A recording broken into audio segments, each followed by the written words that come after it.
नमस्कार, DD news में आपका स्वागत है। मैं हूं चंद्रशेखर जोशी और आइए सबसे पहले आपको दिखाते हैं इस वक्त की हेडलाइंस।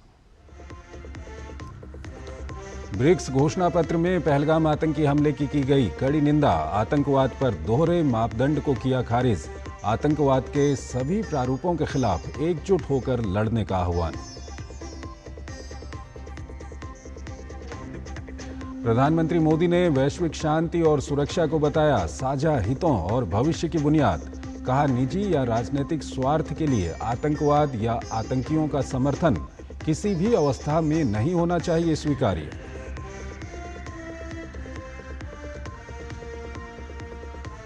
प्रधानमंत्री नरेंद्र मोदी ने ब्रिक्स शिखर सम्मेलन में जोरदार ढंग से रखा ग्लोबल साउथ का पक्ष। कहा, वैश्विक संस्थाओं में मानवता के 2/3 हिस्से को नहीं मिला पर्याप्त प्रतिनिधित्व। बड़ी अर्थव्यवस्थाओं को मिले नीति निर्माण में जगह।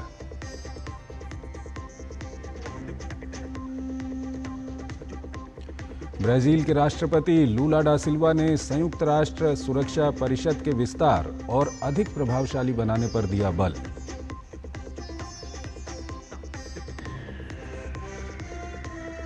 भारत ने रचा इतिहास। बर्मिंघम में पहली बार टेस्ट किया फतह। इंग्लैंड को 336 रन से दी करारी शिकस्त। दूसरी पारी में इंग्लैंड की पूरी टीम 271 रन पर आउट। सीरीज 1-1 से बराबर।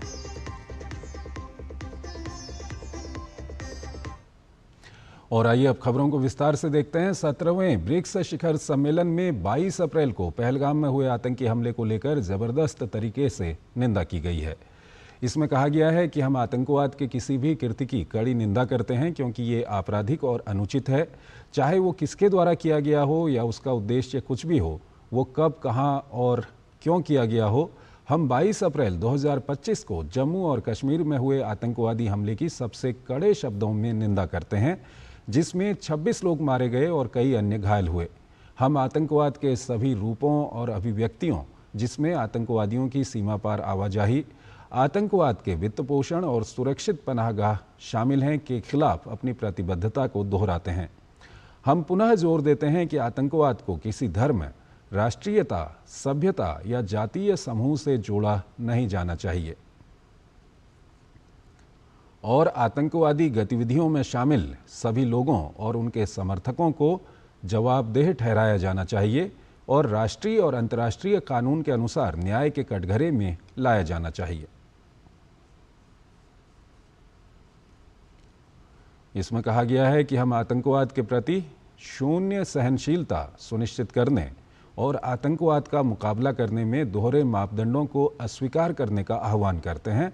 हम BRICS counter terrorism working group CTWG और इसके 5 उपसमूहों की गतिविधियों का स्वागत करते हैं, जो ब्रिक्स काउंटर टेररिज्म रणनीति, ब्रिक्स काउंटर टेररिज्म कार्य योजना और CTWG स्थिति पत्र पर आधारित हैं। हम संयुक्त राष्ट्र ढांचे में अंतर्राष्ट्रीय आतंकवाद पर व्यापक सम्मेलन के शीघ्र अंतिम रूप और अपनाने का आह्वान करते हैं। रियो डी जेनेरो में आयोजित 17वें ब्रिक्स शिखर सम्मेलन में ब्रिक्स नेताओं ने एक ऐतिहासिक संयुक्त घोषणा पत्र जारी कर दुनिया को स्पष्ट संदेश दिया कि वैश्विक दक्षिण अब एक अधिक समावेशी, सतत और न्यायसंगत वैश्विक व्यवस्था के लिए एकजुट है। शिखर सम्मेलन की थीम वैश्विक दक्षिण सहयोग को अधिक समावेशी और सतत शासन हेतु मजबूत बनाना है, जिसके तहत नेताओं ने पारस्परिक सम्मान, संप्रभु समानता, लोकतंत्र, समावेशिता और सहमति जैसे मूल सिद्धांतों को दोहराया। घोषणा पत्र में 3 प्रमुख पहलों की घोषणा की गई, जिनमें जलवायु वित्त पर ब्रिक्स नेताओं की फ्रेमवर्क घोषणा, कृत्रिम बुद्धिमत्ता पर वैश्विक शासन का संयुक्त वक्तव्य और सामाजिक रूप से निर्धारित बीमारियों के उन्मूलन के लिए साझेदारी शामिल है। ब्रिक्स देशों ने संयुक्त राष्ट्र और वैश्विक शासन प्रणालियों में तत्काल सुधार की मांग करते हुए कहा कि वर्तमान अंतर्राष्ट्रीय व्यवस्था को समकालीन वास्तविकताओं के अनुरूप ढालना आवश्यक है। उन्होंने संयुक्त राष्ट्र में अफ्रीका, एशिया और लैटिन अमेरिका जैसे क्षेत्रों से उभरते और विकासशील देशों की अधिक भागीदारी की ज़रूरत को रेखांकित किया। घोषणा पत्र में अंतर्राष्ट्रीय मामलों में ब्रिक्स देशों की व्यापक भूमिका की वकालत की गई, जिनमें यूएन सुरक्षा परिषद जैसे निकायों में अधिक सक्रिय भूमिका निभाया जाना भी शामिल है। साथ ही नेताओं ने इस बात पर भी जोर दिया कि संयुक्त राष्ट्र में वरिष्ठ पदों पर किसी एक देश या समूह का एकाधिकार नहीं होना चाहिए और महिलाओं और विकासशील देशों के प्रतिनिधियों की भागीदारी को बढ़ावा दिया जाना चाहिए। घोषणा पत्र में वैश्विक संघर्षों, सैन्य खर्चों में वृद्धि और भू राजनीतिक ध्रुवीकरण पर गहरी चिंता जताई गई। नेताओं ने कहा कि विकासशील देशों को सतत विकास के लिए वित्तीय संसाधनों की आवश्यकता है और सैन्य बजटों में बढ़ोतरी और उनके लिए बाधा बन रही है। उन्होंने सुरक्षा को जलवायु परिवर्तन एजेंडे से जोड़ने के प्रयासों पर भी चिंता जताई। ब्रिक्स नेताओं ने पेरिस समझौते और UNFCCC के उद्देश्यों की प्राप्ति के प्रति पूर्ण समर्थन जताया। भारत की वर्ष 2028 में COP33 की मेज़बानी की उम्मीदवारी का स्वागत किया गया। ब्रिक्स ने दोहराया कि जलवायु परिवर्तन से निपटने में बहुपक्षीय प्रयास आवश्यक हैं और सभी देशों को समान लेकिन विभेदित जिम्मेदारियों के आधार पर कार्य करना चाहिए। घोषणा पत्र में strategy for BRICS economic partnership 2025 का स्वागत किया गया, जिसने क्षेत्रीय विकास, व्यापार, निवेश और सहयोग के लिए एक स्पष्ट मार्गदर्शन प्रदान किया। इसमें विशेष रूप से डिजिटल अर्थव्यवस्था, ऊर्जा सुरक्षा, वित्तीय समावेशन और आपूर्ति श्रृंखला की स्थिरता पर बल दिया गया। समावेशी सामाजिक विकास की दिशा में संकल्प लिया गया।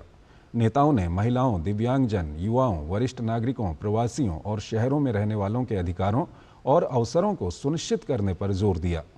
मानव अधिकारों और मौलिक स्वतंत्रताओं की रक्षा को समानता और पारस्परिक सम्मान के सिद्धांतों के तहत वैश्विक सहयोग की प्राथमिकता बताया गया।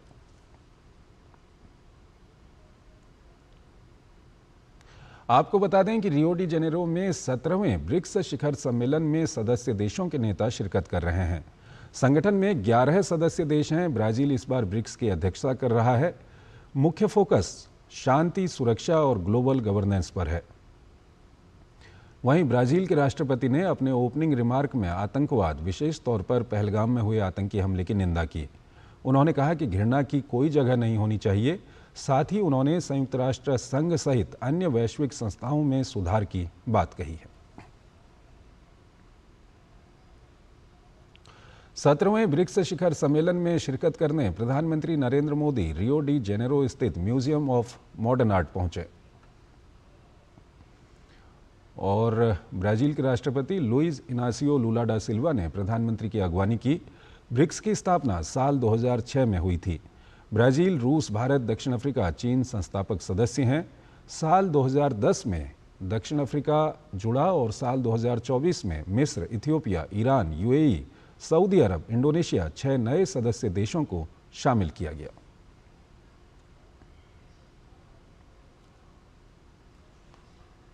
और अगली खबर की ओर आपको लिए चलते हैं और इस वक्त बताया जा रहा है कि प्रधानमंत्री नरेंद्र मोदी ने मलेशिया के प्रधानमंत्री से मुलाकात की है और ये हम आपको दृश्य दिखा रहे हैं। प्रधानमंत्री नरेंद्र मोदी ने मलेशिया के प्रधानमंत्री से मुलाकात की है और वैश्विक और द्विपक्षीय मुद्दों पर बातचीत हुई है। तो ये दृश्य हम आपको दिखा रहे हैं। प्रधानमंत्री नरेंद्र मोदी ने मलेशिया के प्रधानमंत्री से मुलाकात की है और इसमें कई द्विपक्षीय और वैश्विक मुद्दों पर इसमें बातचीत हुई है। ब्रिक्स सम्मेलन के लिए प्रधानमंत्री ब्राज़ील में हैं और वहाँ पर कई सारे देशों के वहाँ पर नेता आए हुए हैं और प्रधानमंत्री की इन नेताओं से मुलाकात हो रही है। इसी कड़ी में मलेशिया के प्रधानमंत्री से प्रधानमंत्री नरेंद्र मोदी ने मुलाकात की।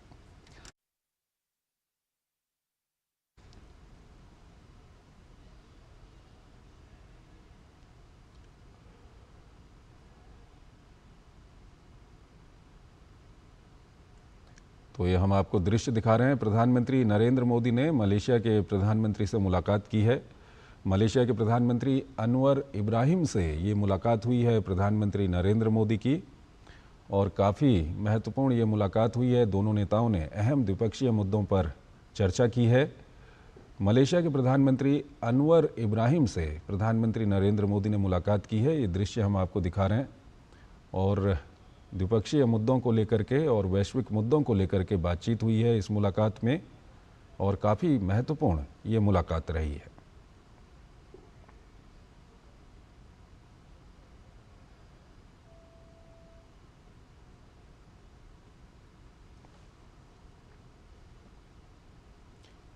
तो इस वक्त हम आपको ये दृश्य दिखा रहे हैं। प्रधानमंत्री नरेंद्र मोदी ने मलेशिया के प्रधानमंत्री अनवर इब्राहिम से मुलाकात की है और काफ़ी महत्वपूर्ण ये मुलाकात रही है। कई सारे मुद्दों को लेकर के, द्विपक्षीय और वैश्विक मुद्दों को लेकर के बातचीत हुई है इस मुलाकात में। और जैसा कि आप जानते हैं कि प्रधानमंत्री इस वक्त ब्राज़ील में हैं, ब्रिक्स सम्मेलन में हिस्सा ले रहे हैं और वहाँ पर कई सारे देशों के राष्ट्राध्यक्ष वहाँ पर पहुँचे हुए हैं और उनके साथ प्रधानमंत्री की मुलाकात की एक कड़ी के रूप में प्रधानमंत्री ने मलेशिया के प्रधानमंत्री से मुलाकात की है और अहम द्विपक्षीय मुद्दों पर बातचीत हुई है इस मुलाकात में।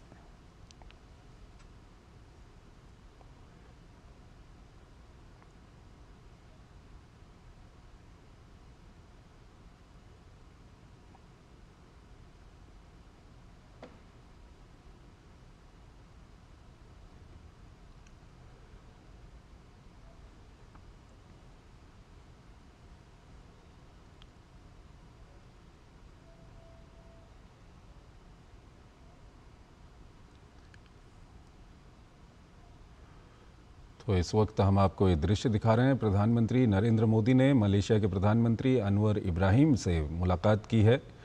काफ़ी महत्वपूर्ण ये मुलाकात रही है, अहम द्विपक्षीय मुद्दों पर बातचीत हुई है। अगली खबर की ओर आपको लिए चलते हैं। विदेश मंत्री डॉक्टर एस जयशंकर और रूस के विदेश मंत्री सर्गेई लावरोव के बीच रियो डी जेनेरो में मुलाकात हुई है। इन दोनों विदेश मंत्रियों की 17वें ब्रिक्स शिखर सम्मेलन के दौरान बैठक हुई। बैठक के दौरान द्विपक्षीय सहयोग, पश्चिम एशिया, ब्रिक्स और एससीओ पर चर्चा की गई। प्रधानमंत्री नरेंद्र मोदी ने अर्जेंटीना की राजधानी ब्यूनस आयर्स में गुरुदेव रविंद्रनाथ टैगोर की प्रतिमाओं पर श्रद्धांजलि अर्पित की। पीएम की श्रद्धांजलि से रविंद्रनाथ टैगोर की 1924 में अर्जेंटीना यात्रा और प्रधानमंत्री का गुरुदेव के प्रति सम्मान एक बार फिर चर्चा में आ गया है। खासकर दुनिया के अलग अलग हिस्सों में फैले बंगाली लोगों के मन और हृदय को जरूर प्रभावित किया है। देखते हैं धीरज कुमार की ये खास रिपोर्ट।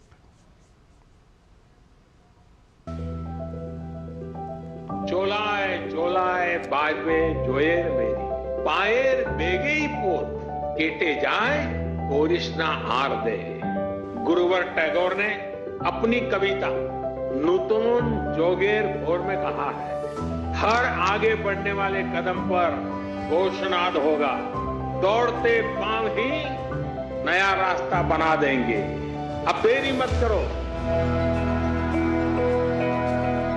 ये उद्गार गुरुदेव रविंद्रनाथ टैगोर के व्यक्तित्व की महानता को बयां करते हैं। गुरुदेव ने न केवल भारत के साहित्यिक और सांस्कृतिक आत्मा को स्वरूप दिया, बल्कि उनकी रचनाओं ने राष्ट्र की चेतना को जागृत किया। गुरुदेव ने हमेशा स्वदेशी समाज का संकल्प दिया। वे हमारे गांव को, हमारी कृषि को आत्मनिर्भर देखना चाहते थे। वो वाणिज्य और व्यापार को आत्मनिर्भर देखना चाहते थे। वो आर्ट और लिटरेचर को आत्मनिर्भर देखना चाहते थे। उन्होंने आत्मनिर्भरता के लक्ष्य को प्राप्त करने के लिए आत्मशक्ति की बात कही थी।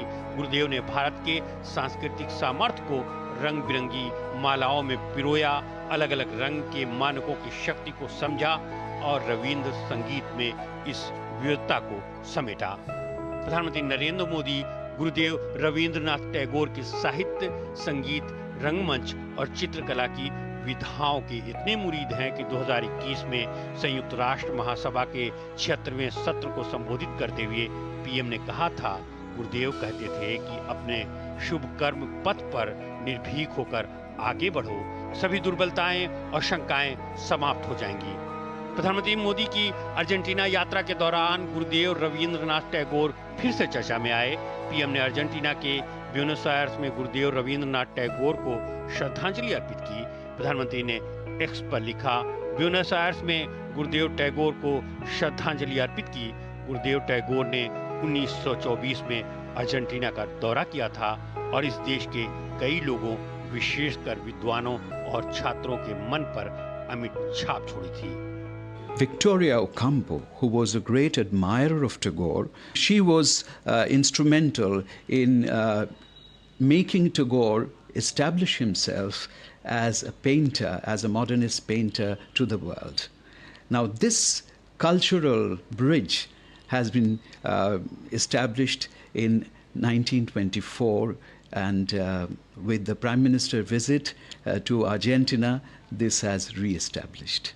We have Shankho Ghosh's very, very famous book, Ocampo Robindranath, Ketuki Kushari Dyson's Robindranath O Victoria Ocampo Shandhane, a beautiful book.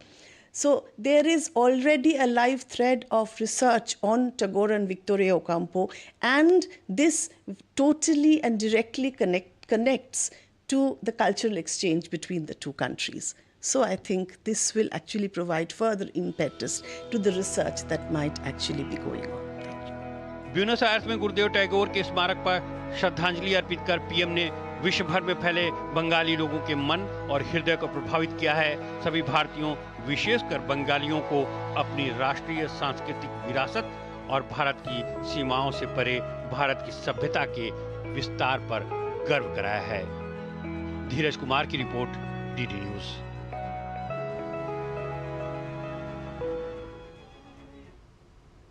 केंद्रीय सहकारिता मंत्रालय के 4 वर्ष पूर्ण होने के अवसर पर केंद्रीय सहकारिता एवं गृह मंत्री अमित शाह ने गुजरात के आणंद स्थित अमूल डेयरी में आयोजित एक कार्यक्रम में सहकारिता से जुड़े लोगों को संबोधित किया। इस कार्यक्रम का मुख्य शीर्षक सहकारिता से समृद्धि रहा। कार्यक्रम को संबोधित करते हुए अमित शाह ने कहा, दूध से लेकर बैंकिंग तक, चीनी मिलों से लेकर मार्केटिंग तक और कैश क्रेडिट से लेकर डिजिटल पेमेंट तक आज सहकारी समितियां सक्षमता के साथ देश के आर्थिक विकास में योगदान दे रही हैं। देश की 36 लाख बहनें गुजरात में और 20 लाख बहनें हर रोज़ परिश्रम करके दूध के उत्पादन में सहयोग करती हैं। इन बहनों का 80,000 करोड़ रुपए का टर्नओवर है। अगले साल की बैलेंस शीट 1 लाख करोड़ की आएगी और इसका मुनाफा 56 लाख बहनों के खातों में जाएगा।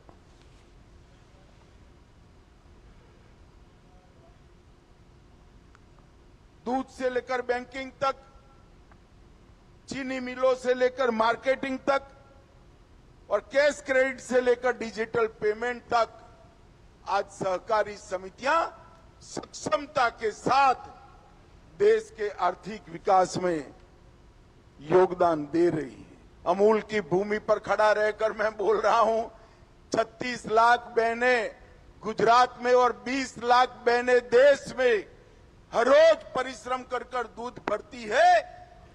80,000 करोड़ का टर्नओवर है। अगले साल की बैलेंस शीट 1 लाख करोड़ की आएगी और इसका मुनाफा मेरी ये 56 लाख बहनों के अकाउंट में जाता है। केंद्रीय स्वास्थ्य मंत्री जेपी नड्डा और दिल्ली की मुख्यमंत्री रेखा गुप्ता ने आज विज्ञान भवन में एक कार्यक्रम में आयुष्मान भारत पंजीकरण वैन को हरी झंडी दिखाई। इस अवसर पर केंद्रीय स्वास्थ्य मंत्री जेपी नड्डा ने कहा कि प्रधानमंत्री आयुष्मान भारत स्वास्थ्य अवसंरचना मिशन के तहत 2021 से फरवरी 2025 के बीच दिल्ली को 1700 करोड़ रुपए दिए गए थे, लेकिन एक पैसा भी खर्च नहीं हुआ। उन्होंने कहा कि अब जन कल्याण के लिए इस फंड के खर्च की जिम्मेदारी दिल्ली की मुख्यमंत्री रेखा जी के कंधों पर आ गई है।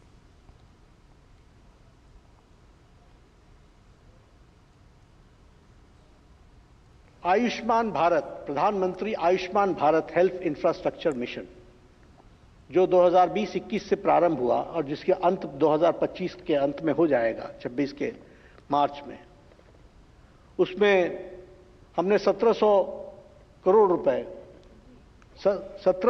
रुपए दिए हुए थे। 1700 करोड़ 21 से लेकर के 20 फरवरी 2025 तक एक पैसा नहीं खर्च हुआ। और अब ये रेखा जी के कंधों पर बड़ी भारी जिम्मेवारी आई है कि उनको अब 8 महीने के अंदर ये 1700 करोड़ रुपए खर्च करके दिल्ली की जनता के लिए लगाना है। नई दिल्ली में आयोजित कार्यक्रम में केंद्रीय स्वास्थ्य मंत्री और दिल्ली की मुख्यमंत्री रेखा गुप्ता ने 1400 कर्मियों को स्वास्थ्य विभाग में स्थायी नियुक्ति पत्र प्रदान किए। कार्यक्रम में दिल्ली के स्वास्थ्य मंत्री डॉक्टर पंकज कुमार सहित बड़ी संख्या में नवनियुक्त स्वास्थ्य कर्मी शामिल हुए। मुख्यमंत्री रेखा गुप्ता ने कहा है कि पिछली आप सरकार के भ्रष्टाचार और गलत नीतियों का नतीजा था कि लंबे समय से दिल्ली में स्वास्थ्य कर्मियों की स्थायी नियुक्ति नहीं हुई थी। दिल्ली के अस्पतालों का बुरा हाल था। हमने अपने छोटे से कार्यकाल में बड़े फैसले लिए हैं। बाकी वैकेंसी पर भी जल्द नियुक्ति की जाएगी। दिल्ली की जनता को कोई परेशानी ना हो, इसके लिए लगातार प्रयास जारी हैं। दिल्ली सरकार के इतिहास में परमानेंट नर्सिंग स्टाफ के अपॉइंटमेंट लेटर सरकार के द्वारा बांटे गए हैं। वर्षों से स्टाफ की कमी के कारण दिल्ली के अस्पताल बेतरतीब चल रहे हैं। ना डॉक्टर, ना नर्सिस, ना पैरामेडिकल स्टाफ। आज सरकार ने इन वैकेंसीज की भर्ती के लिए जिस तरीके से इतने छोटे अपने कार्यकाल में बड़ा प्रयास किया और लगभग 1400 नर्सिस को आज अपॉइंटमेंट लेटर दिए गए। इसके साथ ही बाकी की वैकेंसीज पे भी सरकार जोरों से काम कर रही है। दिल्ली में भाजपा के राष्ट्रीय अध्यक्ष जेपी नड्डा ने बाहरी जिला भाजपा कार्यालय का वर्चुअल उद्घाटन किया। इस दौरान केंद्रीय मंत्री ने कार्यक्रम को संबोधित करते हुए डॉक्टर श्यामा प्रसाद मुखर्जी का भारतीय राजनीति में योगदान पर चर्चा की। केंद्रीय मंत्री ने कहा कि बीजेपी के रूप में जो वट वृक्ष के रूप में देख रहे हैं, इसकी शुरुआत डॉक्टर श्यामा प्रसाद मुखर्जी ने की थी। आज का पश्चिम बंगाल और पूर्वोत्तर, जिसे हम आज देखते हैं, भारत का हिस्सा नहीं होता। विधानसभा में उनके हस्तक्षेप के कारण ही हम पश्चिम बंगाल को अपने पास रख पाए।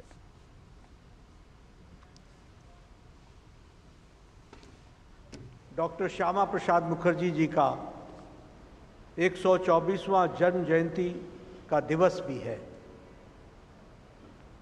हम सब लोग जो आज यहाँ एक वटवृक्ष के रूप में भारतीय जनता पार्टी को देख रहे हैं, इसकी बीज और इसकी शुरुआत डॉक्टर श्यामा प्रसाद मुखर्जी जी ने की थी। यह देश श्यामा प्रसाद मुखर्जी जी का ऋणी है। यह ऋणी इसलिए है कि आज जो हम पश्चिम बंगाल देख रहे हैं और ये नॉर्थ ईस्ट देख रहे हैं, ये भारत का हिस्सा नहीं रहता। ये श्यामा प्रसाद मुखर्जी जी का उस समय का विधानसभा में इंटरवेंशन था, जिसके कारण ये पश्चिम बंगाल हम बचा पाए। छत्तीसगढ़ के मैनपाट में 7 से 9 जुलाई तक भाजपा का चिंतन शिविर आयोजित किया जाएगा। इस 3 दिवसीय शिविर में भाजपा के राष्ट्रीय अध्यक्ष जेपी नड्डा, केंद्रीय गृह मंत्री अमित शाह, केंद्रीय मंत्री शिवराज सिंह चौहान शामिल होंगे। इस चिंतन शिविर में देश के कुछ राज्यों में होने वाले आगामी विधानसभा चुनावों से संबंधित रणनीतियां बनाई जाएंगी। मध्य प्रदेश के विदिशा में केंद्रीय कृषि मंत्री शिवराज सिंह चौहान ने सोयाबीन किसानों से उनकी शिकायत सुनी। कई किसानों ने सोयाबीन बोया था, लेकिन बीज अंकुरित नहीं हुए। खेतों में कई बीज अंकुरित नहीं हुए हैं। केंद्रीय मंत्री ने कहा कि किसानों के साथ धोखा हुआ है। हम इस मामले की जांच करेंगे। अगर कोई दोषी पाया जाएगा तो दोषियों को सजा दी जाएगी। कई किसानों ने सोयाबीन की बोनी की, लेकिन बीज खेत में बोया, वो उगा नहीं, अंकुरण नहीं हुआ, जर्मिनेशन नहीं हुआ।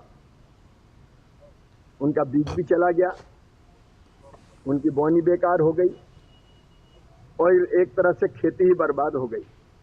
मैंने आके ये बोए हुए बीज भी हमने खोद के देखे, कई बीजों में अंकुरण नहीं हुआ है। ये किसान के साथ धोखा है।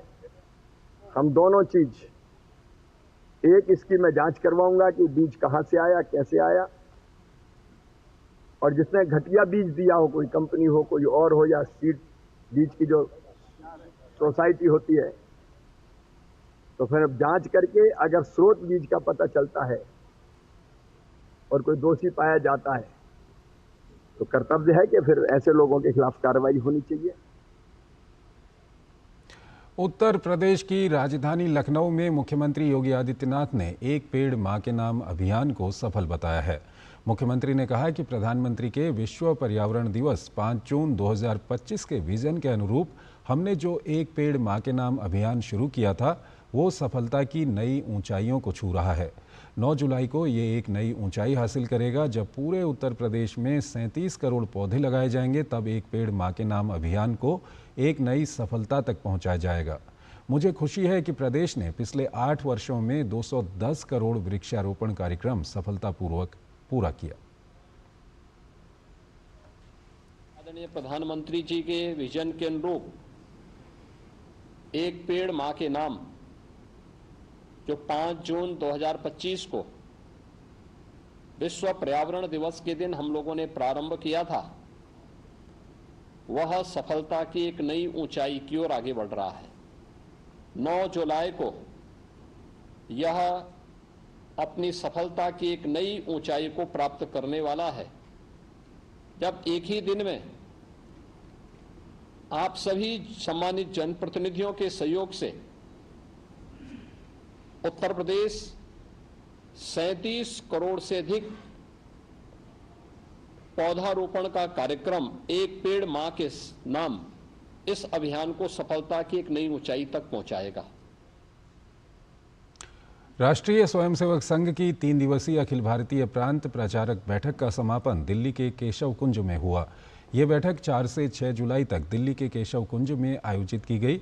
बैठक के अंतिम दिन संघ प्रमुख डॉक्टर मोहन भागवत की अध्यक्षता में कई अहम मुद्दों पर चर्चा हुई, जिनमें पंजाब और छत्तीसगढ़ में धर्मांतरण पर संघ की चिंता, 2 अक्टूबर 2025 विजयादशमी पर संघ शताब्दी वर्ष के कार्यक्रम और रूपरेखा पर चर्चा एवं युवाओं को संघ से जोड़ने की रणनीति सहित अन्य कई मुद्दों पर संघ प्रमुख मोहन भागवत और सह कार्यवाह दत्तात्रेय होसबोले ने दिशा निर्देश दिए। बर्मिंघम टेस्ट में भारत ने इंग्लैंड को 336 रन से हरा दिया है। रनों के लिहाज से ये विदेश में भारत की सबसे बड़ी जीत है। वहीं भारत ने बर्मिंघम में पहली बार कोई टेस्ट जीता है। भारत ने इंग्लैंड को 608 रन का लक्ष्य दिया था, जिसके जवाब में इंग्लैंड की टीम 271 रन बनाकर आउट हो गई। मैच की पहली पारी में दोहरा शतक और दूसरी पारी में शतक लगाने वाले भारतीय कप्तान Shubman Gill player of the match चुने गए।